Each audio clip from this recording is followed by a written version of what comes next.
It's almost apocalyptic scenes in Australia, with Sydney shrouded in smoke, dead bats dropping from the sky, temperatures rocketing to record levels, and more than 100 wildfires burning in New South Wales. The state's declared its second state of emergency in 2 months as extreme heat and strong winds were expected to fan the fires. Our correspondent in Sydney, Jason Morrison, joins us now. Hi, Jason. Is it as bad as it looks and sounds? Lisa, it looks shocking this afternoon, and it is bad. There's no doubt about that. On the outskirts of Sydney, we have two major fires. I hate the phrase, but the officials are calling it two mega fires. An area of bushland that is alight, that is about the size of the Sydney metropolitan area to the north. That's a huge section. And then now to the south, one that's unfolding right now, and I'm watching coming in live to us from helicopter feeds into the Channel 7 newsroom in Sydney. There are homes on fire. There are homes being lost. It's horrible to watch, but it is inevitable of these kind of conditions. 40 degrees plus in many areas. Winds gusting to 50 kilometres an hour, shifting around now, pointing the fire back towards these residences. And then the awful cocktail of this, very low humidity. It is dry. It is so bloody dry when you walk out, you taste the smoke in the air. And that is the picturesque Sydney skyline right now. It is red, almost orange, hideous. And that is the fire emergency that we're facing, and that is just Sydney. That's just 4 of 100 fires burning now in New South Wales. So people who are watching this as well as listening, they'll see some pictures on screen at the moment which shows the Sydney Harbour in the Opera House. It's as if there's some kind of filter across the harbour. It looks grey and murky. What is it like to be out in that atmosphere? Well, it's hard. You can't be unless you got to be out. You just don't. It's hard to breathe. It's very thick. And because of the kind of weirdness, I mean, I've just described wild conditions on the outskirts of Sydney. I'm in the middle of the CBD, and it's just still.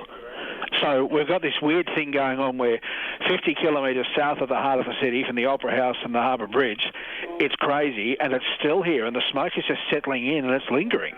And it's been like this for days, and it just when you kind of think it's past, it comes back again.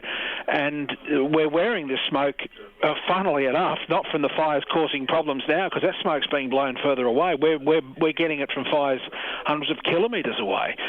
So, I mean, this is just sort of part of the conditions and weather patterns that are emerging at the moment. It's bringing heavy, dense smoke in to settle over the metropolitan area of Sydney, in the sort of basin that is Sydney, and then further south in these sort of hillier areas where there are now homes under threat. It's just crazy and chaos, and they weren't expecting this one today. The resources were elsewhere. They've had to scatter everything very quickly into this spot here we're talking about, which you'll be watching pictures of this for a few days, I imagine, of these homes going up, and it's sort of just. It's the relentlessness of this fire emergency.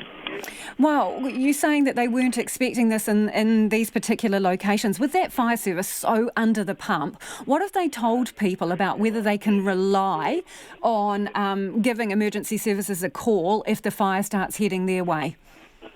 Oh, there's plenty of resources. It's just where you put them. And, you've got a fire, as I've just described, to the north that is about the size of the Sydney metropolitan area. That one has been threatening to hit the outskirts of Sydney now for weeks, and they've been working hard to try to stop that. Get a wind change, they can't. And so that's where a lot of energy's been. This one, the one that is causing the problems, this is the one to the south. This is burning near the main water supply of Sydney, a huge dam, Warragamba Dam. It's kind of famous in Sydney for being empty all the time. This dam is now, it's essentially forming a barrier that's stopping the fire going further into the metropolitan area.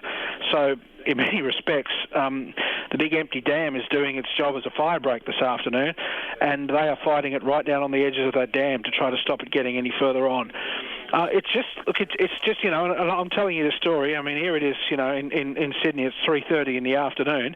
By 6 o'clock tonight, the wind will have changed yet again, and they'll be fighting in another direction. That's just how these conditions are, and this is sort of part of the weirdness of drought that goes on here. You get the chopping and changing of things happening real quickly because, there's so little moisture around and there's so much heat.